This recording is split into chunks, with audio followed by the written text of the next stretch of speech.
Vous êtes ici au milieu du parcours exposition qui rend hommage aux poilus de 14 dans le cadre du centenaire 14-18.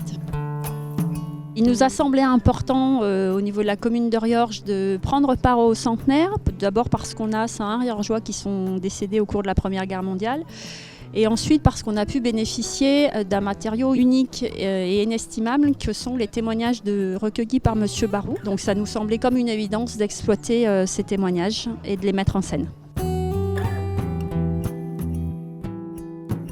J'ai effectivement enregistré les souvenirs de 160 poilus et par ailleurs j'ai obtenu 27 écrits correspondant à 27 autres poilus. Des écrits qui sont soit des carnets de guerre, soit des récits faits à l'hôpital quand ils étaient blessés, soit à la fin de la guerre, à partir des lettres qu'ils avaient envoyées à leur famille. Le cas le plus fort, c'est quelqu'un de Belmont de la Loire, dont j'ai 820 lettres. Alors cette exposition a effectivement le label du centenaire. C'est un label qui récompense les projets innovants.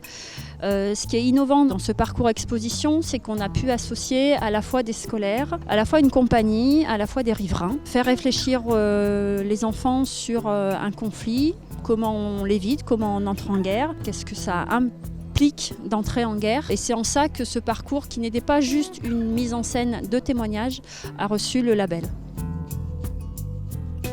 Je travaille pour Complexe Capharnaüm, qui est une compagnie qui fait des interventions dans l'espace public. Sur la ville de Riorges, il nous a été demandé de faire une installation sonore en utilisant les documents de Lucien Barou. Et après, nous, on avait envie de croiser ces témoignages avec le présent, d'où l'idée à un moment de travailler avec des enfants et des collégiens. On a participé avec notre professeur d'art plastique, et Madame Desroches, et toute notre classe. Donc il y a 2 heures où on est allé dans Riorges et on a pris des photos, fait des croquis. Et pendant les 2 heures en classe, on a tout monté, on a fait des espèces d'affiches où on a utilisé tout ce qu'on avait fait. Et du coup, elles sont affichées dans les ruelles.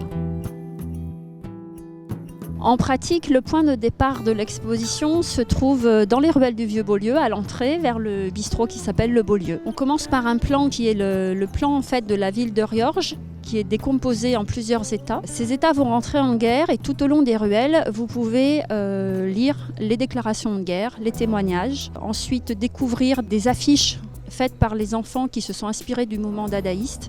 Et plus on va s'approcher du château, plus on va entrer dans le conflit. Le premier point d'écoute explique comment on a demandé aux poilus de partir à la guerre. Et ensuite, à l'intérieur du parc et dans le château, vous avez d'autres points d'écoute qui vont, eux, expliquer la vie dans les tranchées. Et le dernier point d'écoute qui se situe à l'extérieur, lui, va aussi interroger les jeunes sur la guerre.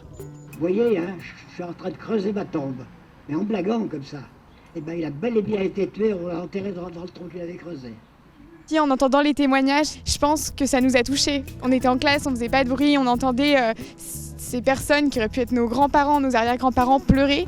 Et franchement, c'était touchant. Puis alors, y mêler les enfants à ce point-là, c'est tout à fait intéressant. Ça me plaît que ça se fasse et ça me plaît que ça se fasse à Riorges. Je crois que ce qui est important, c'est vraiment comment on arrive à parler de cette histoire-là aujourd'hui et comment à un moment ça peut résonner ou pas avec notre quotidien de tous les jours. La guerre est toujours possible, même en 2015.